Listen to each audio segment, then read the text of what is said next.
ఇక సంక్రాంతికి సొంతూళ్లకు వెళ్లే వారితో విజయవాడ బస్టాండ్ కిటకిటలాడుతోంది. ఇక మరింత సమాచారం మా ప్రతినిధి కనకారావు ప్రత్యక్ష ప్రసారం ద్వారా అందిస్తారు.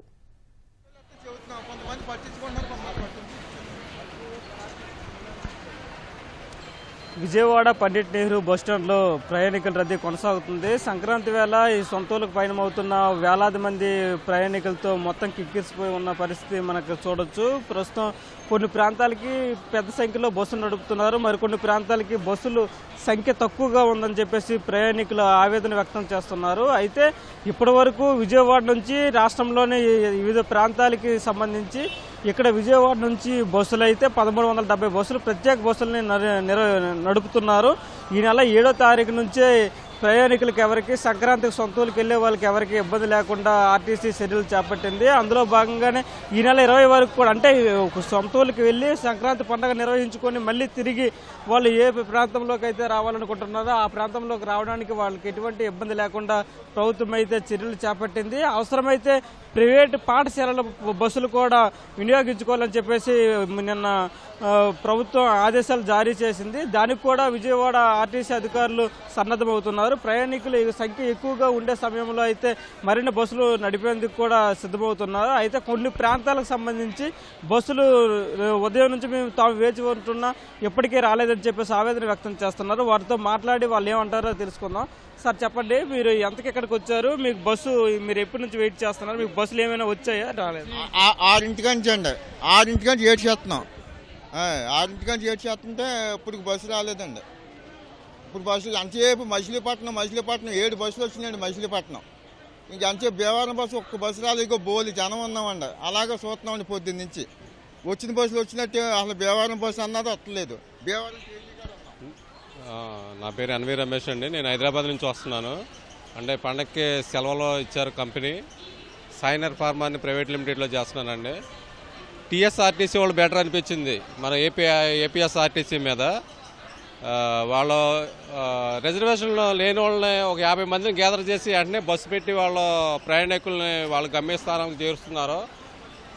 అయితే విజయవాడ వస్తే మన ఊర్లో దగ్గరికి వెళ్ళొచ్చు అని చెప్పేసి విజయవాడ వచ్చాము.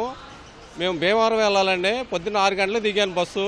ఇంతవరకు అసలు ఒక బస్సు కూడా లేదు. పొద్దున్న చాలామంది నాతో పాటు చాలామంది జనాలు ఇక్కడ వెయిట్ చేస్తున్నారు. చాలా ఇబ్బంది పడుతున్నారు. చెప్పండి, మీరు ఎక్కడికి వెళ్తున్నారు? మీకు బస్సు సౌకర్యం ఏమైనా ఉందా? బస్సు టికెట్ ఆల్రెడీ మీరు చేసుకున్నారు? మేము భీమవరం వెళ్దామని వెయిట్ చేస్తున్నామండి. పొద్దున్న 5:30 నుంచి వచ్చాము. ఇప్పుడు దాకా జనాలు రాలేదు, బస్సు రాలేదు. చిన్నపిల్లలు ఉన్న వాళ్ళు అంతా గ్యాదర్ చేస్తున్నామండి. చిన్నపిల్లలు ఉన్నవాళ్ళు చాలా ఇబ్బంది పడతారని మేము అనుకూలంగా ఉండాలని మేము తోటి ప్రయాణాలకు సాయం చేసుకోవాలని మేము కోరుకుంటున్నామండి.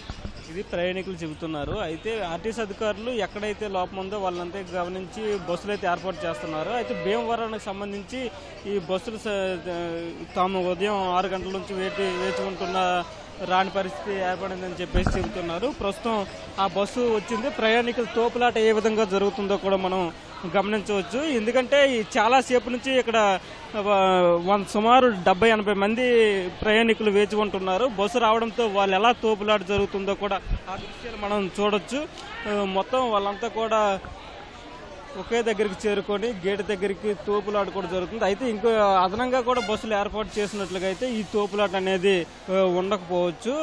అయితే ఆర్టీసీ అధికారులు ఎక్కడ ప్రయాణికుల సంఖ్య ఎక్కువగా ఉందన్నది అంచనా వేస్తున్నారు. వాళ్ళంతా కూడా తిరిగి గమనిస్తున్నారు. ఆ గమనించిన తర్వాత ఆ ప్రాంతానికి బస్సు అనేది అదనంగా అంటే మామూలు సర్వీసులు కాకుండా అదనంగా బస్సులు వేస్తున్న పరిస్థితి అయితే మనకు కనిపిస్తుంది. ఇప్పటి వరకు అంటే ప్రతిరోజు మామూలు సర్వీసులతో పాటు సుమారు 160 నుంచి 170 ప్రత్యేక బస్సులని కూడా సంక్రాంతి సందర్భంగా ఆర్టీసీ అధికారులు విజయవాడ బస్టాండ్ నుంచి నడుపుతున్న పరిస్థితి ఉంది. ప్రయాణికులకి ఎటువంటి అసౌకర్యం కలగకుండా వాళ్ళు కూడా చర్యలు తీసుకుంటున్నారు. అదేవిధంగా ప్రభుత్వం కూడా ఇప్పటికే ఆదేశాలు జారీ చేసింది. అవసరమైన చోట ప్రైవేటు పాఠశాలల బస్సులు కూడా వినియోగించుకోవాలని చెప్పేసి ఆర్టీసీ అధికారులకి చెప్పింది. ఏమైనా అవసరమైతే అంటే ప్రయాణికుల రద్దీ మరింత ఎక్కువగా ఉంటే ప్రైవేటు పాఠశాలల వాహనాలను కూడా వినియోగించుకోవడానికి ఆర్టీసీ అధికారులు చర్యలు చేపట్టేందుకు సిద్ధమవుతున్నారు. కెమెరామెన్ ఎంఎస్ఎంతో కనకారావు, ఈటీవీ న్యూస్, విజయవాడ నుంచి. Over to studio.